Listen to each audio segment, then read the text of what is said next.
Roberto Feitosa. Excelência está calmo? Claro, sempre. Isso é que é importante. Não quero aperrear Vossa Excelência. Sempre. Vi que Vossa Excelência ontem fez um dever de casa e aprendeu que 137 mais 1 são 138. Já é uma grande evolução. Mas Vossa Excelência tem que se aprofundar mais nas defesas de vossas teses. Vossas teses. Inclusive, Vossa Excelência diz que Bolsonaro cometeu vários crimes. Vossa Excelência devia ter aqui dizer quais são os crimes, quais são as comprovações desses crimes. Porque os crimes que são dirigidos ao presidente Bolsonaro, como atentar contra a Suprema Corte no último domingo, eu disse, são palavras extremamente carinhosas. Estamos juntos, bom dia, boa tarde, muito obrigado. Então, eu quero saber quais foram os crimes de fato. E como eu disse a Vossa Excelência, a própria delação de um único delator, palavras do ministro Fux, que disse que não se sustenta 8 delações do mesmo delator, isso já por si só leva à inutilização dessa delação. Tudo é colocações de tentativa, de uma minuta de golpe que não apareceu nos autos. O próprio Bolsonaro, diante do ministro Alexandre de Moraes, pediu para que ele apresentasse a defesa, que só teve poucos dias, englobando o Carnaval, para analisar mais de 70 mil folhas de um inquérito tão mexido, vamos assim dizer. Vossa Excelência começa, inclusive, brincando aí, trazendo uma fala popular. E eu tenho aqui também outro para retrucar com Vossa Excelência, que diz mais ou menos assim: Andrei procurando um besta que fosse capaz. De tanto procurar um besta, encontrei esse rapaz que nem serve para ser besta, porque é besta demais. Mas eu não me dirijo isso a Vossa Excelência, não. Mas, deputado Doriel Barros, uma coisa que não cabe em Vossa Excelência, pela própria história de vida que Vossa Excelência colocou, é o vitimismo. Não se coloque, porque a sua história é uma história bonita, como também não há de se deixar de fazer referência, como também a história do próprio presidente Lula. Ela é bonita até um determinado momento, mas depois ele se lambuza ao ponto de mais de 70 delações premiadas, inclusive de seu ministro da Economia, que disse que entregava pacotes de dinheiro a ele, e devoluções de dinheiro, provas materiais que levaram Lula a cumprir 582 dias de prisão por corrupção, roubo do dinheiro público, lavagem de dinheiro e formação de quadrilha. Não tem nenhuma imputação dessa dirigida ao capitão Bolsonaro. Por isso que eu defendo o capitão, e Vossa Excelência, toda vez que sobe aí, defende um ladrão, comprovadamente julgado em primeira, segunda e terceira instância. E aí há uma grande diferença nisso. E eu procuro, quando vou aqui falar, eu procuro me instrumentalizar, utilizo de minha assessoria para poder construir um diálogo em cima de fatos, em cima de juristas, e saio aqui citando e dando a autoria desses juristas. Eu não me aproprio da informação como minha, muito pelo contrário. Eu sou um mero pesquisador e, pela experiência aqui que a gente desenvolve, como Vossa Excelência também, a gente tem uma boa oportunidade de falar. Agora, só para finalizar, que foi uma coisa que eu coloquei aqui e fiz questão de ficar, que foi colocado por deputado Valdemar Borges, foi colocado pelo deputado João Paulo, e agora Vossa Excelência coloca aqui a questão da taxação. Eu acho que todos vocês tinham que sair dessa avaliação meia cega, até de alguma forma perniciosa, de não reconhecer que o grande responsável da taxação é o Lula. Primeiro, por ele acobertar e alimentar o Alexandre de Moraes.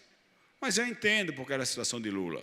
Foi tirado da cadeia, depois de tantas falas do ministro Alexandre de Moraes, Barroso, Gilmar Mendes e tantos outros que ali estavam, dizendo da sua periculosidade, da quadrilha que ele montou para poder fraudar e roubar o dinheiro público, tirando de hospitais, de merendas, de estradas, para se locupletar e enriquecer, como enriqueceu seus filhos. Então, tudo isso, tá certo? A gente sabe porque ele fica refém ali na coleira de seu Moraes, inclusive já tem vários memes nesse sentido, e que o Lula não pode sair muito, porque a qualquer momento é só reabrir os processos e ele volta a ter, de fato, que responder por tudo o que ele fez, comprovadamente por mais de 70 delações. Não é um único delator, não, que fez a delação ameaçado de ser preso, de prender seu pai, sua mulher e sua filha. E eu mandei o vídeo para Vossa Excelência não dizer que não era mentira minha. Mas, deputado, não foi o fritador de hambúrguer, como vocês colocaram, o Eduardo Bolsonaro, que estava lá em frente da Casa Branca, e fritando hambúrguer, e o Trump botou um binóculo e disse, gente, chama aquele rapaz ali, quero comprar um hambúrguer dele, porque o Trump também ele gosta muito de hambúrguer, ele só gosta de, não bebe, não fuma, o negócio dele é Coca-Cola e hambúrguer mesmo. Mas não foi por causa disso, não, que ele resolveu ouvir o que está acontecendo no Brasil. E ele ouviu porque o presidente Lula cansou de fazer, cansou de falar. Por exemplo, durante a campanha entre o Trump e a Kamala Harris, tudo bem que o Trump declarasse apoio à sua candidata mais simpática, mais alinhada às linhas de governo dele, que é do Partido Democrata. Terminou a eleição, embora ele tenha falado que o mundo, ou os Estados Unidos, ia ser governado por um fascista, um nazista, mas foi durante a campanha, encerrava. Dali ele designava um embaixador para os Estados Unidos, demorou numa proposta hostil, não designa. Quando designa uma embaixadora que já tinha tido problema numa visita diplomata aqui no Brasil, uma pessoa que atacou, se pronunciou, não se comportou bem, coloca como provocação. O presidente, depois de declarado eleito, aí ele repete que o Trump é um nazista, um fascista, e ele começa a fazer escaladas, começa a apoiar o Irã, começa a receber 2 navios que ficou aportado no Rio de Janeiro, com suspeita de ter levado urânio para o Irã, começa também a atacar a economia americana e comete o absurdo de, numa reunião do BRICS, veja, deputado, numa reunião do BRICS, onde o Brasil só representa o BRICS, conjunto de países ali, ele representa 26% das importações e exportações do mundo. Se tirar a China, esse vai para 14%, que a China representa 12%. Se tirar a Rússia, fica 6%. Se tirar a Índia, por fim, o Brasil representa só 1% dessa importação e exportação do mundo. Como é que uma pessoa que só representa 1% vai atacar o dólar, deputado? Então, toda essa questão da taxação vem disso aí. Então, vocês têm que ser realistas nisso.